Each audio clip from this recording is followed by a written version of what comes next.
Hi, Steve. Hi, Bob. How you doing? Okay, and you? Can't complain. Let me introduce us. I'm Robert Wright. This is The Wright Show, available on both streaming video and via audio podcast. You are Steve Pinker, very well known, psychologist at Harvard and author of a book we're going to discuss, Enlightenment Now. We're going to do something interesting here, which is you're going to complain about something I wrote about your work, then I'm going to complain about something you wrote about my work, and then you're going to admit that I'm right and you're wrong. That's the plan, right? Well, it's easy for me to say that you're right, because you are Robert Wright. Well, thank you, so, and you are Pinker. I think we can call it a day now. We've gotten So, but actually, an overarching theme will be the psychology of tribalism. Okay. And we may get into a little bit this subject of kind of higher purpose or a larger purpose, whether a larger purpose could be unfolding through the workings of nature, which was the subject that you wrote about in a way that I objected to, the subject of mine that you wrote about in a way. But let's start with your grievance. First of all, great book, really enjoyed it, Enlightenment Now. Everyone should read it. Many have. It was a New York Times bestseller. Bill Gates called it the greatest thing ever, almost literally. And it's gotten a lot of attention. I wrote a piece about it in Wired that you had some issues with. I had a kind of a particular critique. It wasn't like a review of the book. It wasn't a full-fledged, broad-gauge review of the book. But there was something that I thought it could have, that it lacked, that I thought it could have benefited from having. But maybe we should start with you doing kind of just the elevator pitch version of the argument of the book. Yeah, the subtitle is The Case for Reason, Science, Humanism, and Progress. The empirical core of the book is a large number of chapters arguing that progress has taken place, an argument that is framed in 75 graphs showing measures of human well-being, such as poverty, education, longevity, leisure time, safety, peace, crime, all of which show that over the long term, and sometimes not even that long term, the trends are all going in the right direction. That is, life is getting better. And I attribute that progress to a belief system, a set of values that I call the ideals of the Enlightenment as the best rubric that I could come up with, but it could also be called secular humanism or cosmopolitan liberalism. That there is a distinct alternative to right-wing populism, to religious fundamentalism, to Marxism. That is, it's not just a bland default that we have institutions that have led to human progress, but it is a distinctive set of beliefs and values. And I used the Enlightenment as a way to refer to them. And I defended those values, in particular, reason, science, and humanism. Okay, great.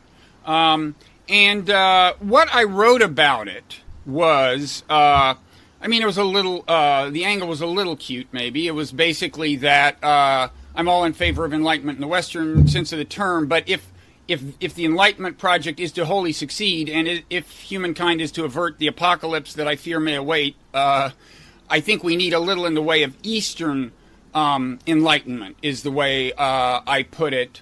And that was a reference to, your own view that, and I think something we agree on is that if people can just be pretty reasonable and rational, then things will work out okay, at least in the sense of not blowing up the planet or dissolving amid environmental catastrophe or any of that. I think we agree with that and on that. And you note in the book that one challenge is that the human brain wasn't designed to be perfect at reasoning. It was designed by natural selection to actually include certain cognitive biases, and the future will look a lot sunnier if we can get past those and kind of clarify our thinking.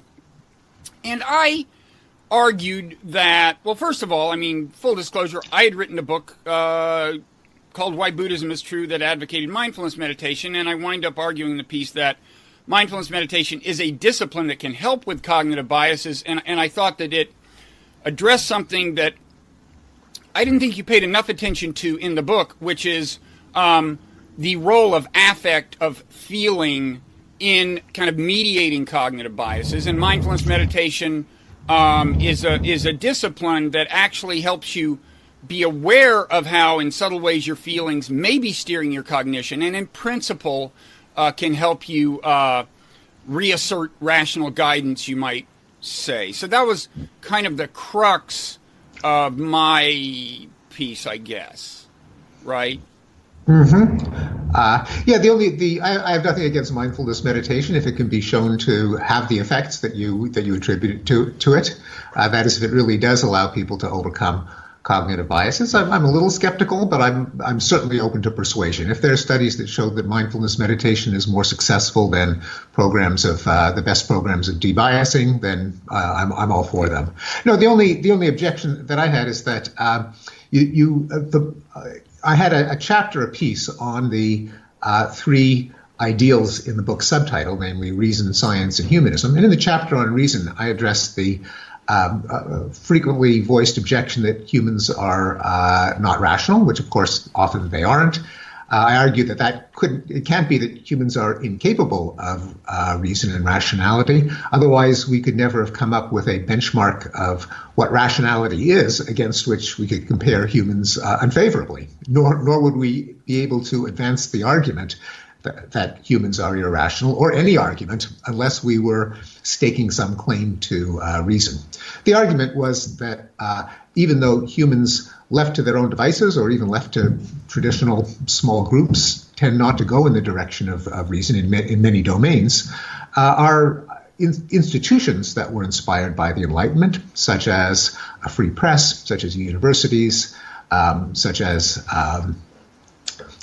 courts of law, and ideals, norms such as free speech, open criticism, systems of formal analysis like logic and probability theory, the norms of fact-checking and truth itself as an ideal, that can allow us collectively to be rational in a way that individually we tend not to be. And when I identified what has been increasingly salient, namely these highly politicized issues on which people seem to be pretty irrational, climate change and evolution being two of the hot buttons, and made an argument that's been made by others, such as Daniel Kahan, that the failures of reason there are not due to inherent irrationality, or certainly not to scientific ignorance or illiteracy, since a number of surveys have shown that people who endorse the scientific consensus are actually no better informed scientifically than those who deny it, but rather these are politicized issues that serve as identity badges for kind of political tribes, and that it is the people's desire to enhance the moral stature of their tribe and their own position within it that leads them to glom onto a small number of highly emotional beliefs. And that in order to further the quest towards collective rationality, we have to, insofar as possible, to separate the content of beliefs from the tribal affiliation, so that people don't see the endorsement of a proposition as whether they are loyal to their friends, their family, their neighborhood, their professional colleagues. And in addition to programs of explicitly calling out the cognitive flaws that our species is vulnerable to as a basic part of our educational system, equivalent to reading, writing, arithmetic. It should be. Yeah, there are these techniques they teach in class, and they can teach in the schools and so on for being more aware of like logical fallacies and cognitive biases and so on.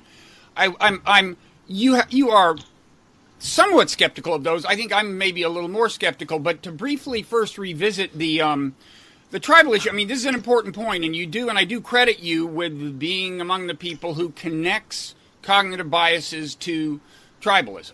Not all of them necessarily, but I think, for example, confirmation bias, one of the most famous probably, cognitive bias, the tendency of people to notice or embrace evidence consistent with a pre-existing view, and to not notice or reject evidence that is at odds with it.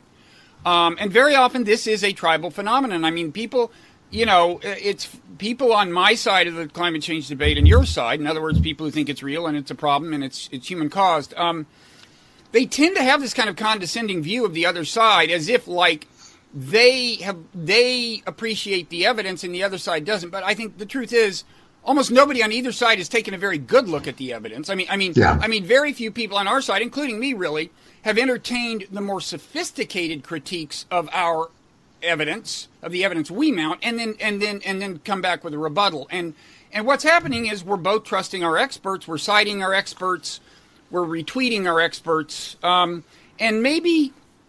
this that's something you emphasize, which I think is important. My point is that, this, especially when a cognitive bias is tribal in nature, the affect, it is driven by affect, and that matters at two different levels, one of which I didn't spend a ton of time on, but I think is important, which is that the deeper the antagonism between the two tribes, the more uncritically you are going to accept whatever your expert says. The more you dislike the other tribe, the more pronounced your bias is going to be. I mean, I don't know of a lot of, I don't know, studies have been done, but I'm pretty sure this is the case. And so, first of all, just worrying about tribal antagonism is part of the cognitive bias problem, and that's something whose solution lies somewhere other than kind of individual cognitive self-improvement.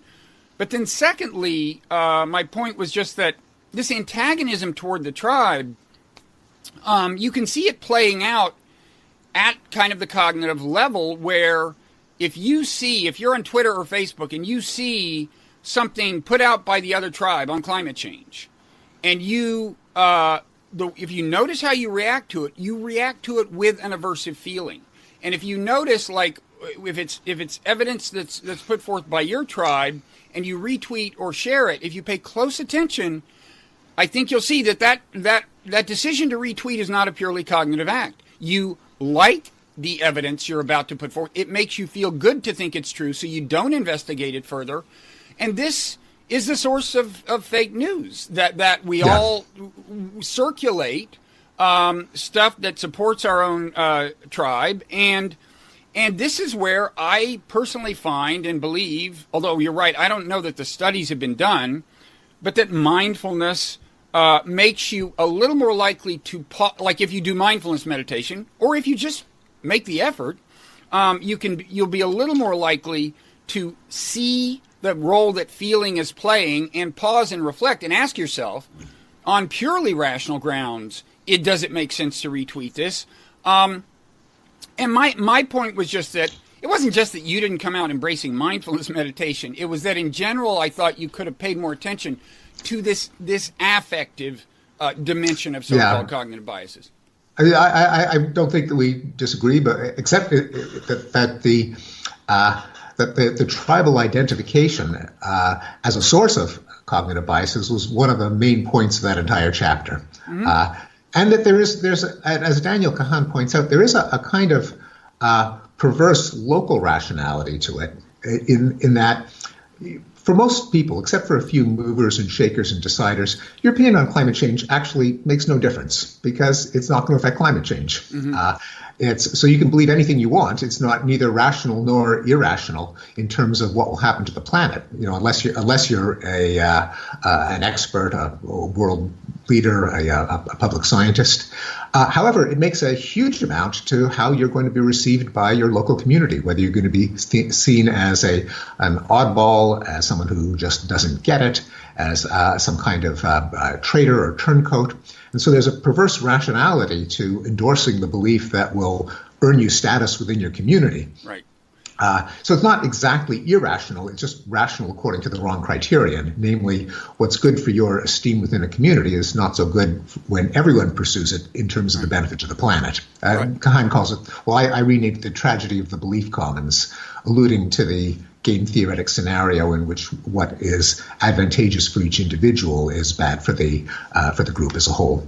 Right. And even there, I mean, that's interesting because to the extent that you want to elevate or consolidate your stature within your group, I mean, that's got this affective component. I mean, sometimes that's what's going on. Yeah. Sometimes that's what's going on. When you retweet, you are imagining or half imagining how it's going to be received, and it's like they're going to love me, and that's a good feeling. I want to be loved, and that's a good point.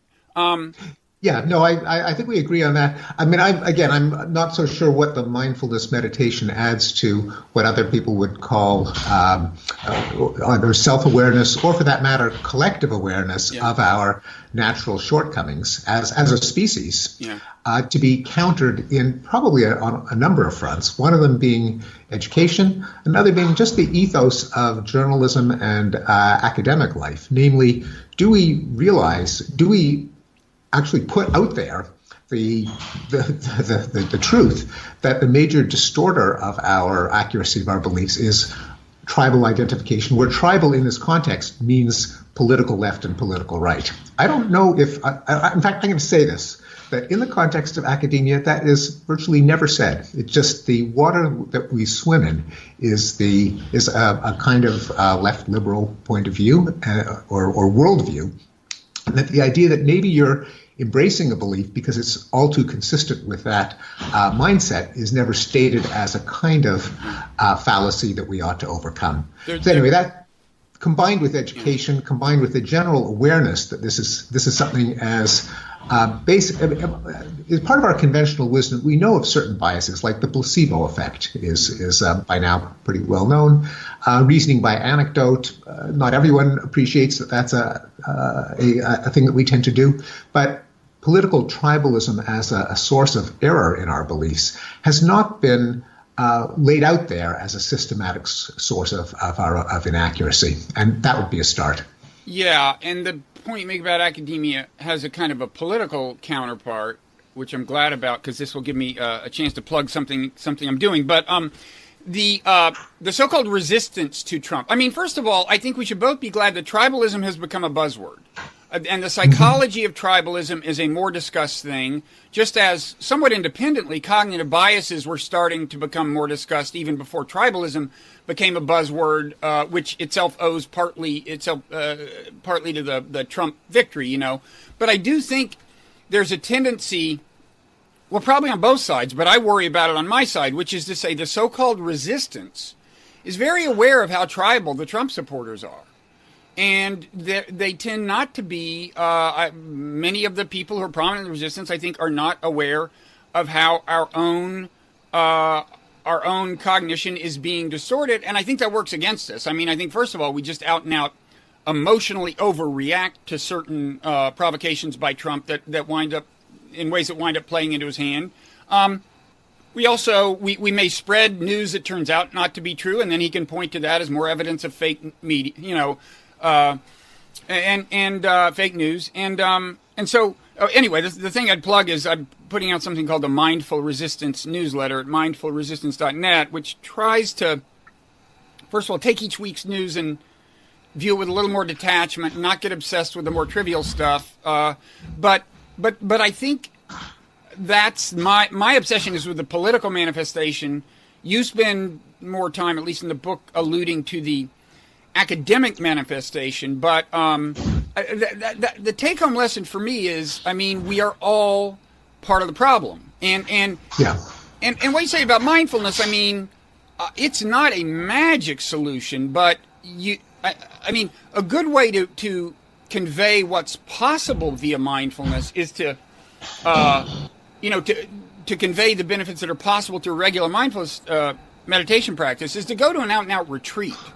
And spend like a week in silent meditation. When you come out of that, I'm telling you, you're if it works, and that may not for all people, but your consciousness is it's almost like you're a member of a different species. I mean, it's that dramatic, and I mean, just how much more calmly you're assessing everything, how much less judgmental you're being of other people and their ideas. It can be super dramatic. Now, how much of that you hang on to through half an hour a day meditation? Certainly not all of it.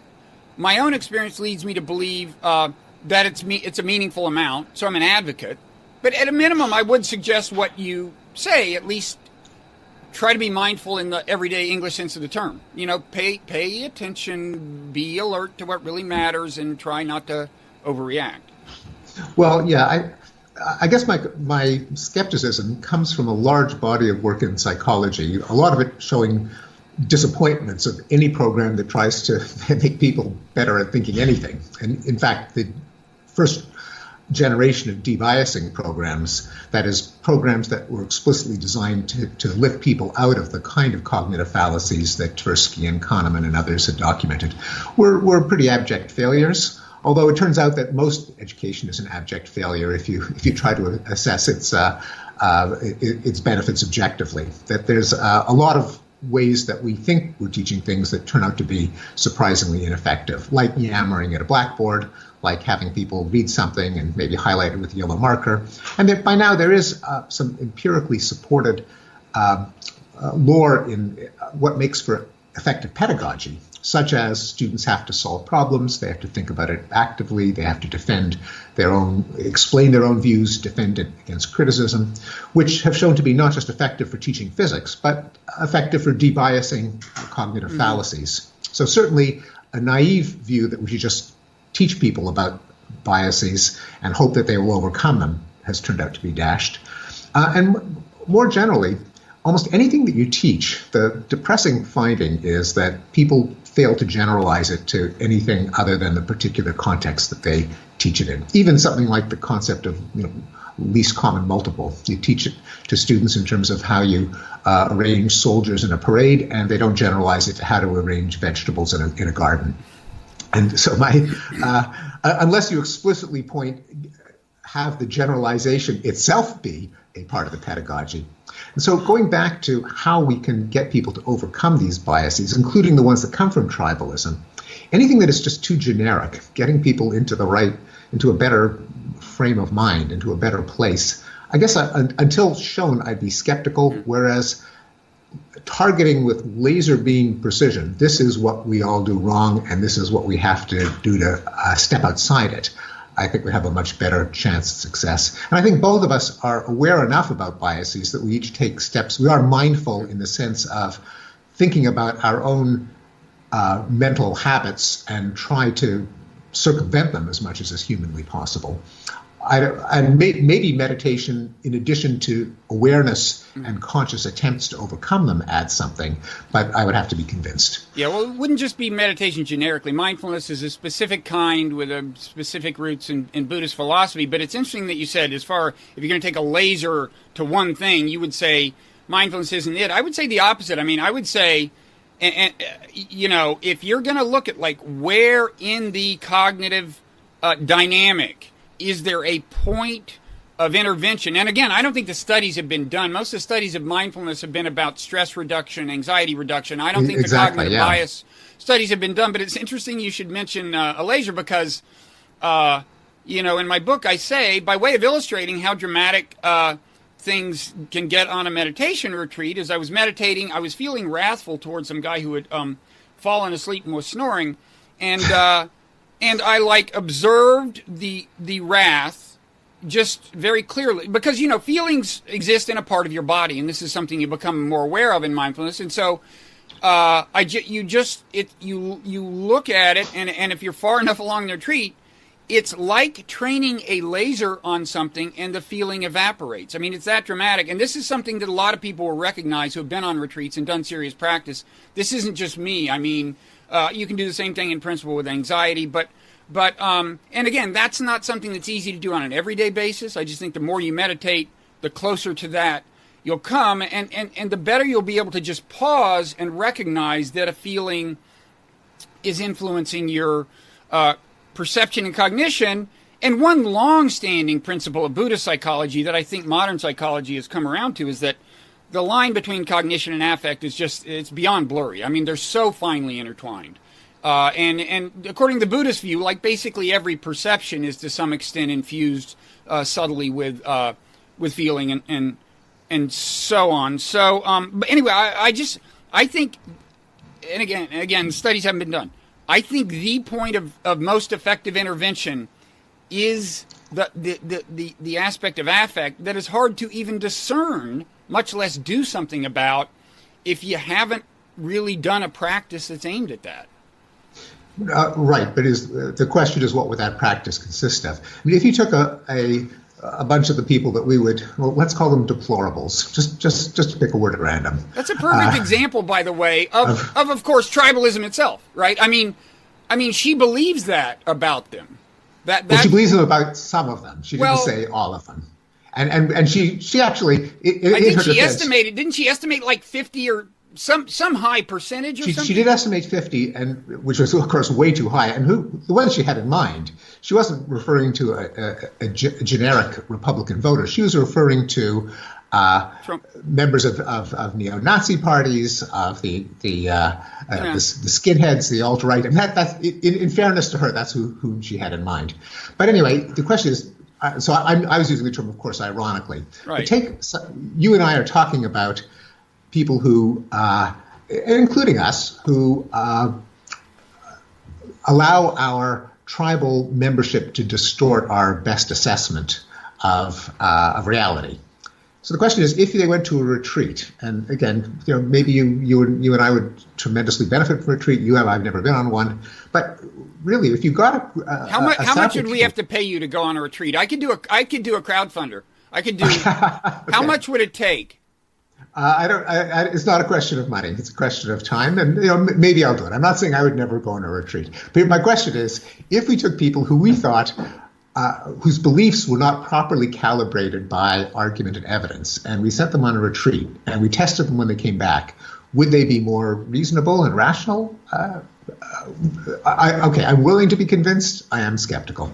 As opposed to calling out specific sources of irrationality and have them be kind of points of, I don't know, of shame, or at least of self-conscious embarrassment, together with strategies. I mean, being mindful in the sense of attempting to be more aware of my own biases. I have adopted certain habits that I have adopted specifically to not let my own beliefs be distorted. So, for example, the affective consequences of reading congenial versus disagreeing points of view is something I'm aware of. It's really enjoyable to read something that agrees with you, and it's really annoying to read something that is critical or disagreeing. And so I adapt my daily routine to that fact about myself. If I'm already on an airplane, for example, and uncomfortable and not having a great time, that's when I'll read all of the critical articles, figuring, I'm already unhappy, so at least I'll be in a frame of mind when I can absorb them. Whereas I'm having a nice, relaxing dinner. Well, yeah, but at that point, you'll be least likely to grant their valid points, won't you? Well, whereas after a retreat, you're like, yeah, they could be right. Well, let's see. I'm actually skeptical, but I can be convinced if the data were there. But anyway, I suspect that it is second nature for us not to do things that make us uncomfortable, even though our better selves tell us that we ought to.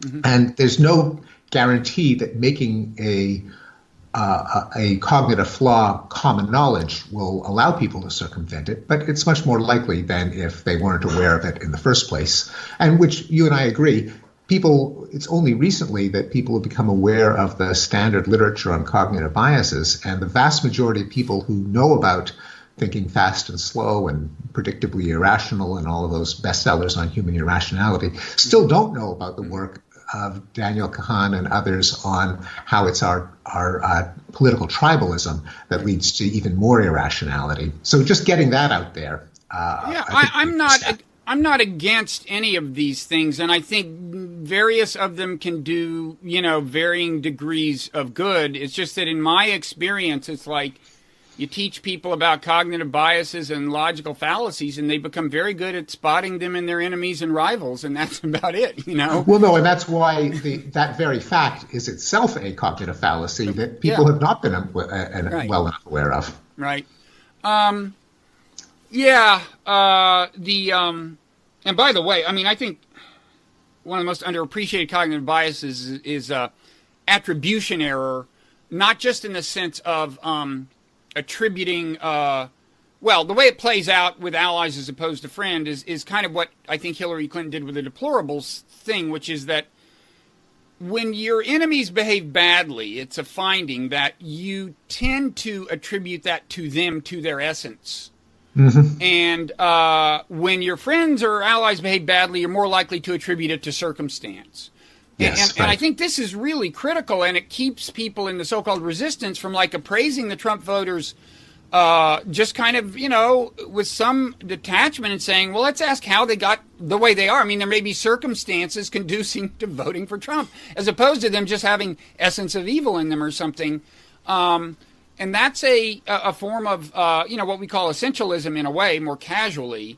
Buddhism is very anti-essentialism to an extreme, I would say, but is very mindful of the way we tend to do things like that. But I think that's another example of a kind of really maybe the most specifically, explicitly tribal cognitive bias. As part of the actor-observer discrepancy, as social psychologists call it. Yeah, but it goes. I think the subsequent findings it goes beyond the difference between what you attribute your own behavior to as opposed to somebody you're observing. It depends whether who you're observing is a friend or an enemy. Yeah, right. Yes. Or the self. It flips self versus someone else. Yeah, right. You identify friends and enemies, friends and allies as if they were the self, and the bad things they do are exceptions due to circumstance, and the good things. I'm not against these various these other things. I think we should do as much as we can on all fronts. You said something earlier though that I'm curious about. I think you said if we can get people to separate their appraisal of the evidence from their tribal identity or something. How did you put it? Does this ring a bell? Yeah, the idea should be out there that we're subject to a kind of tribalism that is not American versus French or Protestant versus Catholic. It's left versus right. That is itself a kind of tribalism that is not acknowledged enough, at least not until recently. And we should, insofar as we can, to separate evaluation of the truth of positions from their tribal origin. And this is it's a point that's been made a number of times regarding climate change, that perhaps one of the most unfortunate things that happened to the public understanding of climate change was when it became a left-wing issue, and that Al Gore's An Inconvenient Truth may have played a role in politicization of an issue that really should not have been as tribal. That's a good point that you made in the book, that it might oddly have actually been better for the climate change side, the kind of our side, if a person who, like Al Gore, who already was so disliked by many on the right, had not become kind of the champion of our cause. And that's, whether or not it's true, and it seems plausible, it's important to appreciate that is the way the stuff works, I think. Yeah. And likewise, in terms of the mitigation strategies, the remedies for climate change, those should be separated, especially insofar as they themselves have a tribal identification, such as nuclear power versus recycling and renewable sources of energy. That if you insist that the only way to deal with climate change is through conservation, perhaps even through reversing the Industrial Revolution, going back to a simpler and greener lifestyle, abandoning industrial capitalism, then people are really not going to want to accept it as even an empirical fact about the state of the planet. And since it's not a logical entailment of man-made climate change that we have to undo industrial capitalism, those should clearly be separated so that people can accept one regardless of whether they accept the other. And likewise, specific strategies such as conservation versus nuclear energy. Nuclear energy, until recently, has had a kind of not so green, not so left-wing aroma, and just mentioning it will call forth people's political tribalism. Mm-hmm. Yeah. So anyway, that's my the thing I wrote about your book, and your original grievances went a little. I mean, some of them were actual grievances. You thought I'd given short shrift to concessions you had made about the inadequacy of or the shortcomings of debiasing or whatever, and I emailed back and denied it and whatever. So, but that's whatever it is. I don't think we need to get into that now. Okay. I mean, we can if you want. I think you've emphasized already that you.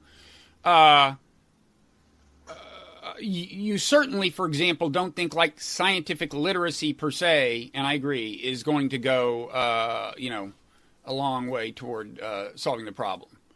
Yeah, I think it's a necessary component. It has many benefits, but it's not the only one. And that indeed was a major thrust of the chapter on reason. Yeah.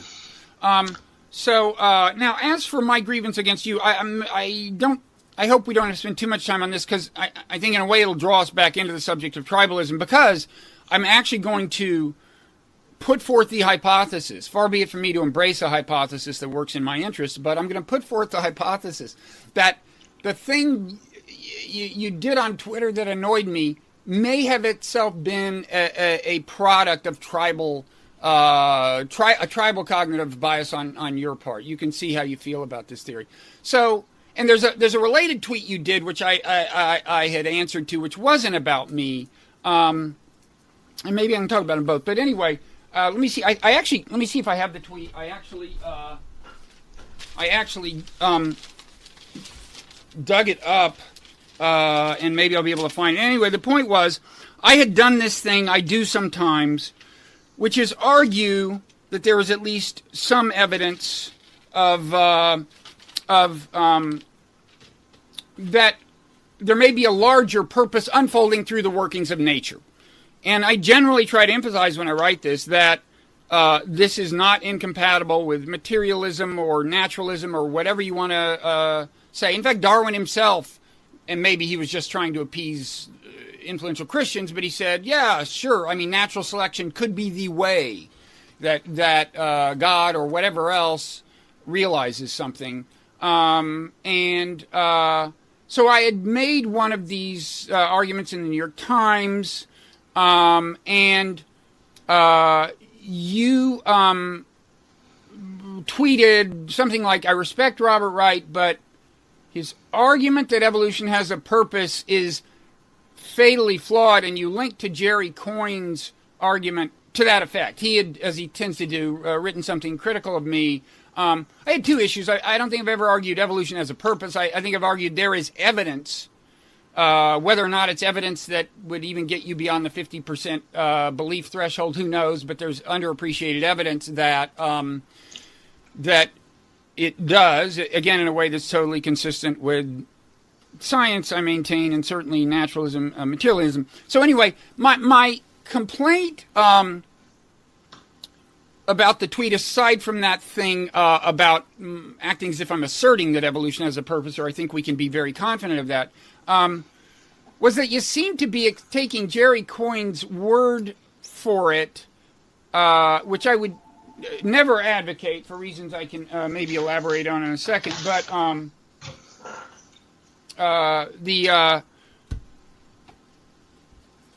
it's funny what's on this. There's a religious term on this phone message that I just whoever was calling, whatever. It says here's what it says on the. I just shut off the phone and it says, spam ? Christ. That's what it says. Now I'll leave it for people to evaluate that. But in any event, it seemed to me that you were. This was tribal in a couple of senses. First of all, I think you really don't like arguments that seem to smell of religion or spirituality or woo-ness or anything, and you're more likely to retweet something critical of them. I also think Jerry Coyne is kind of in your tribe. I mean, I don't.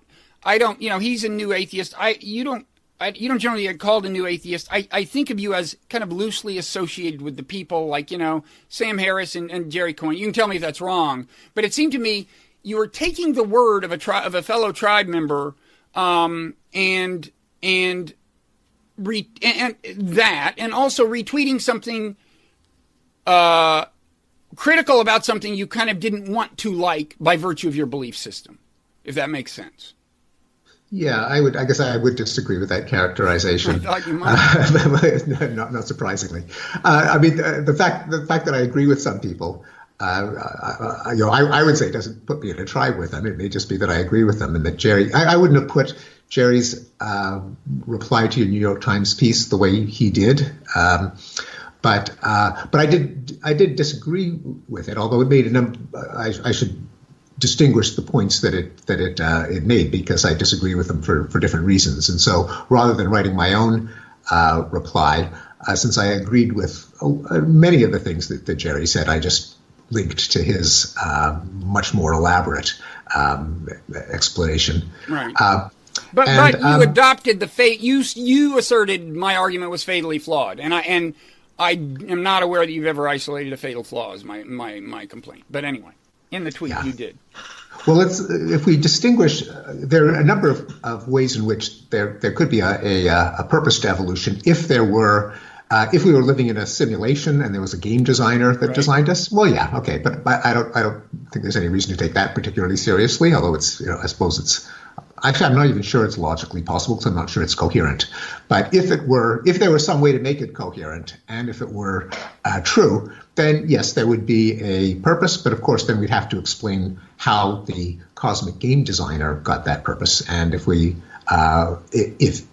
itself was a product of evolution, we'd be back to the mindless, purposeless process that we use to explain life on Earth. Right, but that doesn't mean that it couldn't be the case. I mean, well, it's different. It could be the case that I think that we're living in a simulation. I'm not so sure. But here's what I mean. I think you're attributing more theological intent to me than there is. It's like you're saying, it's commonly said, when people say, look, here's how we explain reality, God created it, and you say, well, then but that doesn't explain the ultimate question, because where did God come from? It's true, it doesn't explain the ultimate question, but and so maybe depending on their theological intent, they have failed. But if I say, hey, and again, by the way, it's not necessary in the view I tend to lay out that there is some kind of conscious, actual designer that imbues the whole system of life with purpose, just as natural selection, in a sense, imbues purpose, or at least goals, in animals, even though it's not a conscious designer. But that aside, if I say, "Hey, I think this clock," I mean, here, let's look at Richard Dawkins's book, the Blind Watchmaker, where he points out that it was a fallacy for this theologian, Enlightenment era theologian, I guess, 18th century or something, but to make the following argument. A guy named Paley made this argument. He said, if you walk through a field and you see a rock and then you see a pocket watch, well, it is a fair inference that the pocket watch was designed, it demands a different kind of explanation from the rock. And by the same token, animals are different from the rock in a comparable way, so God must have created them. Now, Dawkins correctly points out, and this is critical to my argument, that Paley's mistake was not in saying a watch demands a different kind of explanation from a rock, or an animal does. An animal does demand a different kind of explanation. Turns out the explanation is natural selection. But even before you get to what the explanation is, you have correctly distinguished hallmarks of, quote, design. Again, the designer is not a conscious thing. But it's possible to inspect a physical system for hallmarks of design, even if you don't know what did it. And A, and B, you certainly wouldn't say, if I say, hey, I know what created animals, natural selection did. You certainly wouldn't say, well, that doesn't get us anywhere, because what created natural selection? That's just not logical, okay? And by the same token, if I say, if you look at the whole unfolding of life, from primordial bacterium to like internet that resembles giant global brain created by species that seems to be on the verge of becoming a global superorganism, but may dissolve in catastrophe, of course. If I say, if you look at that process, it's actually kind of reminiscent of the way an organism grows out of a seed, and when we look at that process, we think, even though it's purely physical and materialistic, as is evolution itself, that it must have a different kind of explanation from the explanation of a rock, an explanation that imbues purpose. By the same token, if I say that, I'm just doing what Dawkins did in his book. I'm saying, hey, look at this physical system. It's interesting in particular ways. Maybe it's a product of something that in some sense imbues goals. But B, it's not a logical problem for me that I don't know, A, what the thing was, much less B, where that thing would have come from. And it could be a natural selection like cosmic process, by the way, that imbued a teleological evolution with goals. Okay, I know I went on for a long time, but yeah, so several things. So let's separate scenarios in which there clearly is an entity with purpose, goals, design. One of them being the cosmic game designer. Another one being a race of extraterrestrials who set up the planet Earth as a zoo. Right. I think those are certainly both the cases in which there was a non-divine, non-woo, non-mystical being with goals and purposes. On the other hand, I don't think there's any good reason to think that we're either in a simulation or that we're a terrestrial zoo. But certainly, if you want to entertain those scenarios, those are scenarios in which there's a not so mysterious entity with among others, goals. Now, organisms clearly have goals and purposes, including humans and many other organisms. How do we tell? Well, my favorite characterization comes from William James, in which he said, "Why do we distinguish, iron filings approaching a magnet from Romeo approaching Juliet?"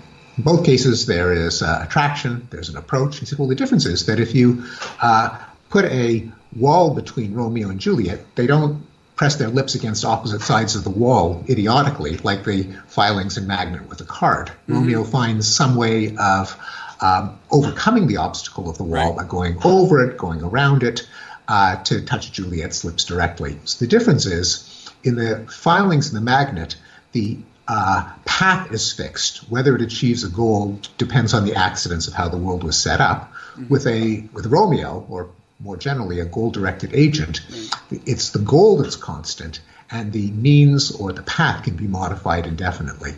Right. Can I just quickly respond to that and say that evolution actually, I think, in some ways has that property? Evolution could, it could certainly have the property of finding creative ways around blockages. Like a lot of people believe, along with me, that if you had wiped out the ancestor of the human species, hundreds of thousands of years ago, even a million years, there's a fairly high probability that eventually you would get a species as intelligent, a species intelligent enough to do technology to ultimately create a global brain. And among the reasons to think that is that natural selection has found different ways to create all kinds of sophisticated things, eyeballs, and so on. So you may disagree, and I realize not all evolutionary biologists agree that the evolution of intelligence was likely, but what you describe, where if you posit that maybe intelligent life is the goal, if you block one path, natural selection, many of us think, a purely, again, physical, materialistic process has a high likelihood of finding another path to that goal. Yes, so the question is, what is the goal? Is the goal intelligence, or is the goal reproduction, which in certain histories and certain environments, intelligence is the means to that goal? Well, of course it is. But Steve, I grant all this, and I noticed this in the email exchange.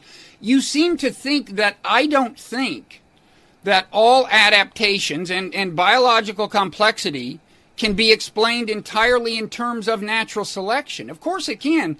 The algorithm of natural selection is that powerful. I'm just raising the question of whether the algorithm has a creator in some sense. So we're not arguing at the level that I think... the algorithm has a creator? It could. It could. It could be the extraterrestrials, or it God, could be the extraterrestrials. It could be, and there are other scenarios. What would be I just see no. You think it's unlikely? I recognize that. I recognize you think it's unlikely. But that's different. There's no reason to believe it. I haven't heard you or anyone else provide any reason to believe it. Again, if you want to do that, you can't just retweet Jerry Coyne. You actually, there's a long piece that I wrote about it, which you can read if you want. But, is it in the Evolution of God or in the New York Times piece? Actually, I linked to it in the New York Times. The tweet was about the New York Times piece, Jerry's piece, and that's what you retweeted. The New York Times piece said, if you want a more elaborate, a more formal kind of, if you want to see the argument itself, which the New York Times piece didn't have, here it is, and I put it on Meaning of Life TV. We can link to that. But this is not. I have done crimes much graver than what I'm accusing you of. It's not a big deal to casually dismiss something in a tweet without having maybe really done all the work. My main point is that I do think it was kind of a tribal thing to do, which I do all the time. And if this annoys me, Yeah. if this is seeming to annoy me, it's not just that it was directed at me. It's because the new atheists with whom I would loosely associate with you, although you're free to dissociate yourself, like Jerry Coyne and Sam Harris and so on, often give the vibe, and Sam has almost said as much explicitly, that they are immune to these tribal ways of things, that tribalism is a byproduct of religion, and it's the religious people who need to be enlightened. But tribalism just pervades virtually every group association that involves any form of opposition to another group. And that's kind of what I'm kind of getting at here. Yeah. Of course, when you set up that way, no one could say with a straight face, I'm not tribal. It's like saying I'm perfectly rational. Right. I know that everyone else is irrational, not me. So obviously, I'd be the last person who'd be able to credibly make that claim. However, I would say in this case that's not what's happening. That I had. You really know my argument is fatally flawed. I think it was several arguments, which were, I think, oddly lumped together, that the existence of an extraterrestrial species creating the Earth as a zoo is very different from the idea that natural selection has some goal that it seeks to achieve by multiple means other than as byproducts of the immediate goal of replication of replicators. No, but I want to be clear again that all that's going on mechanically is the replication of replicators. That's the magic of the algorithm, and the question is what? In which case there is no other goal or purpose. That all of the other No. Let me tell you exactly the fallacy I think you're committing. If I said to you, I think if you look at an organism unfolding toward maturity, I think that's a process that was created by natural selection. And if you said, no, we don't need that because, look, we can explain physically everything that happens in the unfolding. That's not the argument. No, I think there really That is an analogy to your argument. No, it isn't. So I think there are there are goal-directed systems. I think the cruise control in your car is a goal-directed system. I think that brains are goal-directed systems. I think that natural selection is not a goal-directed system. If by goal you mean the evolution of intelligence, of complexity, of ecological richness, it's not that natural selection is mechanically arranged so as to produce intelligence in the way that your thermostat is mechanically arranged to keep the room at a constant temperature. Well, that's what we don't know. I mean, the New York Times piece, I started out... Actually. What's that? I think we do. Well, wait, but here's what I mean. I mean, the New York Times piece, and it was just a piece. It wasn't like my magnum opus on the subject. And it started out with, I had this interesting film footage of William Hamilton, whom I'm sure you agree was a great biologist. And it so happened that while I was filming the interview with him, he had started talking. This just came out of left field. He started saying, when I said, do you think evolution intelligence was likely? He said, yeah, and in fact, one hypothesis I take seriously is that we are in a zoo, and natural selection was started to create these zoo creatures, right? Yes, and so that's, wait, I forgot where I was going with this, but that scenario, you said, how could it have been set up or something? Well, no, just that there's no, Hamilton notwithstanding, and brilliant people can have flaky ideas. Sure. This is ample proof of that. That there's just no reason to believe that natural selection has a goal other than replication of replicators, although it has effects. And what I'm trying to distinguish is directions, effects, predictable consequences on the one hand, with goals on the other, where by goal I have a pretty specific idea in mind. Again, going back to William James, going back to Norbert Wiener and the definition of cybernetic systems, there is a meaningful physical entity that can be said to pursue goals. I think brains are one of them, and thermostats and cruise controls and others, but natural selection is not one of them. Except insofar as the genes have been selected so that they have what you could call a goal of making copies of themselves. One of the no, but you see, that is a goal that was imbued by natural selection, in a sense. I mean, the adaptation, the fact that I have the goal of reproducing if I weren't more reflective about it and didn't just blindly follow every impulse. But anyway, animals are set up to have the goal of reproduction. But that is imbued by natural selection. That is a goal imbued. Actually, they don't. But I actually don't think, I think, in fact, I think one has to be very careful in distinguishing goals from effects. And that would be an example of where I think actually the goal is not properly stated. I don't think animals have a goal of reproducing. I think animals have a goal. Not necessarily a conscious goal. I mean, it's it's not an unconscious goal either. Their goal, and this probably applies to most humans most of the time as well, the goal is number one, to have sex, number two, to nurture babies. Now, that leads to reproduction as a consequence, but in terms of the goal of the brain of those organisms, reproduction is actually not one of the goals. Right. It's an effect. No, that's the proximate goal. You're right. The proximate goal, which may be conscious and maybe not, actually, but is to do the things that have been conducive in the past to genetic replication. We don't disagree about that. Yes. So the goal of in terms of the organism is to get laid and to cherish adorable little helpless entities that come out of your body. Yeah. Those are the goals.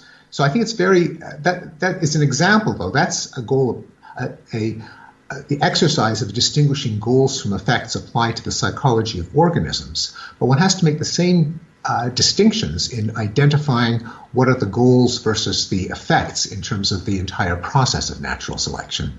And there I would disagree that there is any goal to natural selection other than the goal, if you want to call it that, of genes making copies of themselves. The reason, let me just take a step back, but putting aside the game designer, putting aside the extraterrestrials, because those too could be entities with goals, just like brains have goals, just like thermostats have goals. Mm-hmm. But there is, I think you are, in some of your other writings, certainly sympathetic to the idea that there is some godlike intelligent entity that has goals, because I have some quotes from Nonzero. Story with a cosmic author, divinely imparted meaning, evidence of divinity. It could be, so I think it could be. But by the way, deism, which I'm sure you're familiar with, having written about the Enlightenment, it was kind of the Enlightenment era version of religion for many people, where there's a God that just set up the universe and it unwound. Those people would have. That's consistent with everything we know about science. That's why they liked it. Those people would use the term divine or cosmic author. So what's the problem with if you're throwing out that hypothesis with using that language? Because the deists, most of them wrote before Darwin published The Origin of Species, before we had an answer to what is absolutely a yawning mystery of how complex life arose. And at the time, the idea that the answer could be attributed to a deity with a purpose was as reasonable as anything else. But that huge missing piece of our view of the cosmos, namely how did complex life arise, Darwin provided it. And we know it, they didn't. Also know... But I think they might say that doesn't make the whole thing any less amazing. In fact... Well, it doesn't make it any less amazing, but it does give you a very different explanation. Well, not for the universe, which gave birth to natural selection. Yes, but the universe doesn't have the properties of organisms for which a feedback-driven, goal-oriented system is a necessary explanation. It's an open question whether the physics of the universe are such that eventually, given enough time, on some planets, natural selection is likely to get going. That's an open question. And by the way, I just want to quickly touch on the fact that scenarios have been put forth that could explain that the algorithm of natural selection being in some sense a product of, quote, design, whose, quote, goal is to create intelligent life, that don't posit the simulation or a deistic God or anything. There's a variant of the theory of cosmological natural selection. Lee Smolin came up with cosmological natural selection. Universes reproduce maybe through black holes, and so universe is more conducive to creating black holes evolve. Some people have conjectured, and I cite them in this piece that we can link to, the longer version of my argument, that actually intelligent life, we will eventually be able to create black holes, portals to other universes, And so universes that create intelligent life are themselves more fit because the universes themselves will reproduce more often. I'm not saying that's likely. I'm just illustrating that to suggest that the algorithm of natural selection, that the process of biological evolution could have the goal of producing intelligent life, is not to necessarily say there's like this conscious designer. It could be rather that the explanation is pretty exactly parallel to the way natural selection explains why organisms are in a sense imbued with goals. Yes, but it's a very exotic and, to put it mildly, minority view. It is. In other words, there's very little reason to believe it. By the way, the other thing that the Enlightenment deists were unaware of, that we are now aware of, one of them was the theory of natural selection. But the other is the whole science of information, computation, and control, which gives an explanation to intelligence that they really did not have. That the Turing's discovery that physically implementable systems could achieve intelligence, Wiener's demonstrations that feedback systems could be said to pursue goals, all of those kind of domesticated processes that in their time were mysterious enough that it made a deistic worldview more plausible than it is today, where there's really no need for it. What they don't answer is the question of consciousness, why it's like something to be alive. And that's interesting because, and in fact, in some ways, scientific materialism accentuates the question. We're so good at explaining mechanistically the way animals work. It's like, why would you need subjective experience? And that's interesting because subjective experience is what gives life meaning. It's what, so you ask, why did I sometimes throw out words like divine or something? Well, that word tends to be associated with something that would impart life with meaning, that might impart it with moral significance. And so I would just say that it's fine. There have been huge breakthroughs in computation and information theory and everything else, but in some ways those have only heightened the mystery of why it's like something to be alive, why you need subjective experience. And since subjective experience is the thing that gives life meaning, it gives us pain and pleasure and so on, that you could argue that that point works in the other direction. Well, except that it would have to, if the explanation of subjectivity was that God willed it into existence, for one thing, of course, that's not much of an explanation because it is no less mysterious why subjectivity exists than how or why this entity called God could will it into existence, what that would even mean. But also, if you even looked at the design specifications for subjectivity, it's not what any benevolent or sensible or wise God would install in us. For example, why does a cancer patient have to endure excruciating pain? I mean, right. isn't death but I'm not punishment enough? positing an infinitely good and infinitely powerful God, so the theodicy question doesn't arise. So that's again, you're attributing more theological intent than I have. I'm just, so it could be a malicious God. In fact, that's a traditional. There's been that belief,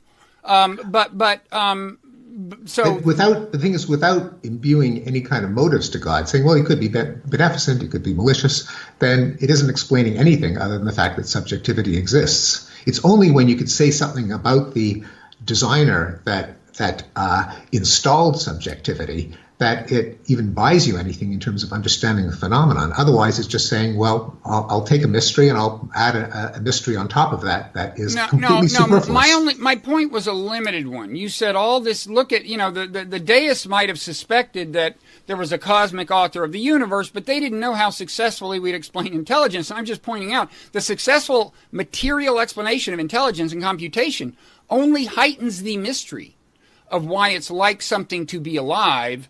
And so they might use this in exactly the opposite of the way you would hope. They would say, well, wow. So the thing that gives life meaning is this freebie. It's thrown in for no reason and no extra charge. That might heighten their inclination to believe that there was a cosmic author.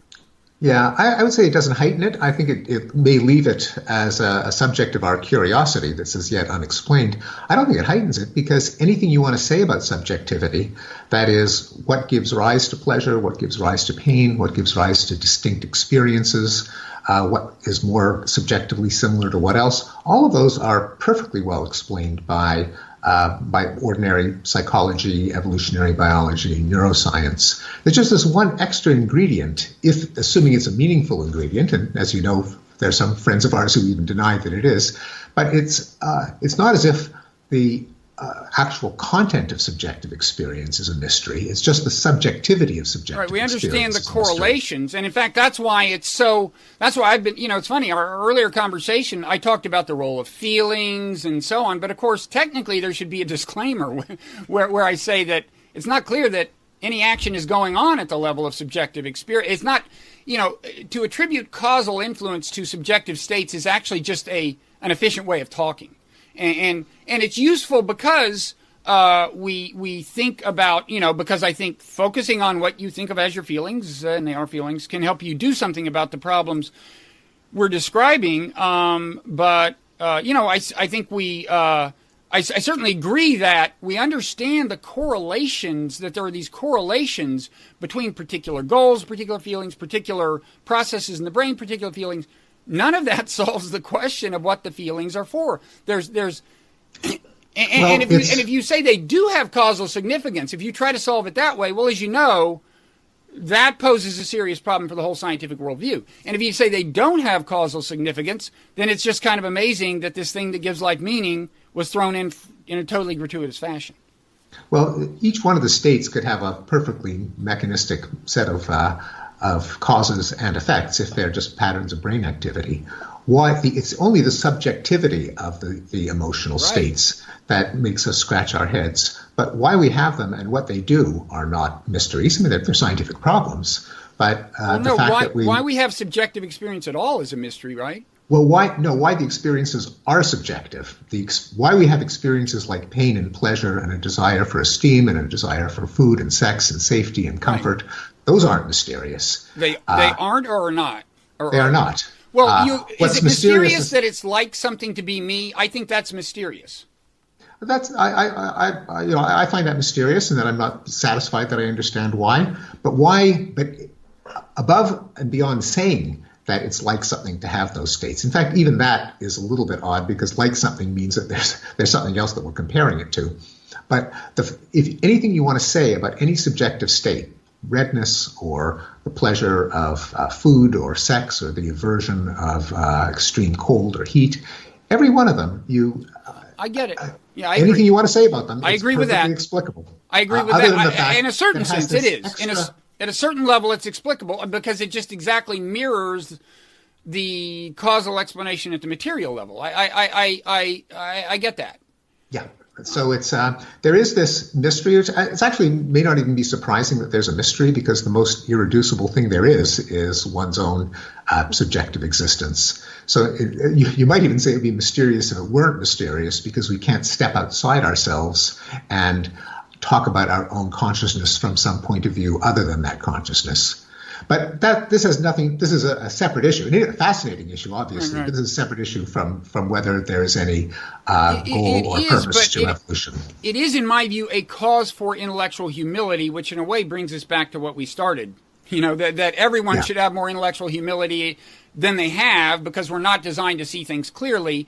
In my view, at the kind of level of philosophical and theological speculation, the existence of consciousness is one of the main reasons to be humble. And not to say, well, however outlandish it may seem to think that the algorithm of natural selection, this tendency of certain kinds of material codes to replicate themselves and the amazing things that lead to, the possibility that could have itself, in any of various senses, been set up to achieve some goal. I just think we're a long way from that being something that deserves to be casually dismissed or ridiculed. In any event, I will link to my in the comments on meaningoflife.tv, which is one place the video will appear in addition to YouTube. In our links mentioned section, I'll link to that argument of mine, and of course to your book and anything else we've mentioned. Okay, yeah, and I do have discussions of consciousness and of goal-directedness in Enlightenment Now, as well as in earlier books like How the Mind Works, where I go into them in far more detail. Mm-hmm. And is there anything else you want to link to? Mention. I mean, we'll link to my Wired piece because we mentioned it, but anything else, or what else? What are you up to now? Well, I'm doing interviews like this, and I've done. You're still in book promotion mode. I'm still in book promotion mode, yeah, and I'm working on papers with graduate students on research that we're doing on a number of topics, including the sources of human altruism, of human cooperation, and common knowledge and coordination. Got applications of game theory to social and cognitive psychology. Okay. Do you have another book in mind? I have another book in mind that's not to see the light of day for another few years, but it will be on common knowledge in the game theoretical sense of I know something, you know something, I know that you know it, you know that I know it, I know that you know that I know that you know it, ad infinitum. And the implications of that special state of knowledge for human social psychology, for our self-conscious emotions, for our sense of taboo, outrage, shaming, political correctness, embarrassment, and a variety of other social phenomena that I think can be explained by this particular technical concept. Okay. And quick question, how are you so productive?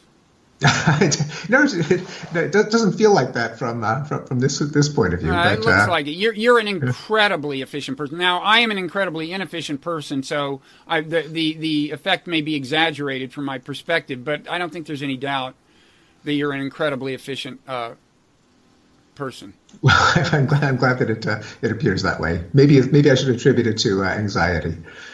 I hope not, because it would take a lot of anxiety to explain your level of productivity. Thanks, Bob.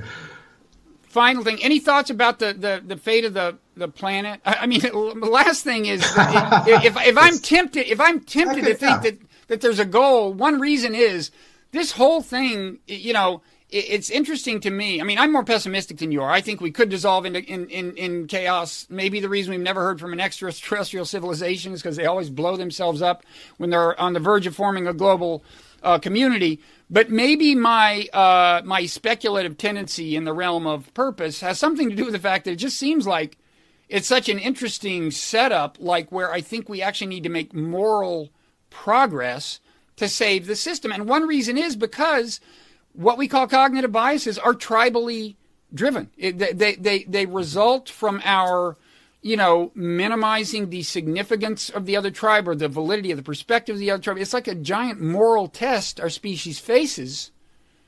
Yeah, no, and here I'll end on a point of concord that of course you argued in Nonzero, which was an inspiration in part for Better Angels of Our Nature, that there are non-mystical forces that tend to lead people to greater cooperation, and an answer to the question of why there aren't more alien civilizations that visited us may not be that they all blew themselves up. It may be that as civilizations get more complex, they figure out that it's in their own interests to work out their disagreements. They outgrow war. They develop Paris Climate Accords taken several levels higher order of magnitude. But how do we save the planet? In terms of climate change, I think we need to do the math and pursue the solutions that deliver the most carbon-free energy as soon as possible. I think we need policy mechanisms such as carbon pricing that incentivize literally billions of people to make decisions that reduce carbon emissions. And we need investments in other technologies such as fourth-generation nuclear energy storage from renewables. So I mean, that's not a very sexy answer, but it's to say that it is a technological problem. I don't think it's beyond our means. This doesn't mean that we'll solve it, but it means that we could solve it. And so, too, with other things. I mean, I think we need much more effective accords governing the proliferation of biological weapons or so on. You talk about your reasons for optimism in the book. I'm a little more worried than you are. But it is a matter, we agree, if people can just think clearly and rationally. And the first step is for us all to acknowledge that none of us does it consistently. No disagreement there. Okay. Well, thank you so much, Steve, and I'm happy to hear. Paul. I'm happy to hear that you'll be joining my cult. you got it. Or did I read too much into this closing moment of Concord? Send me the forms. Okay. Thanks a lot. Thanks for having me on. Yeah.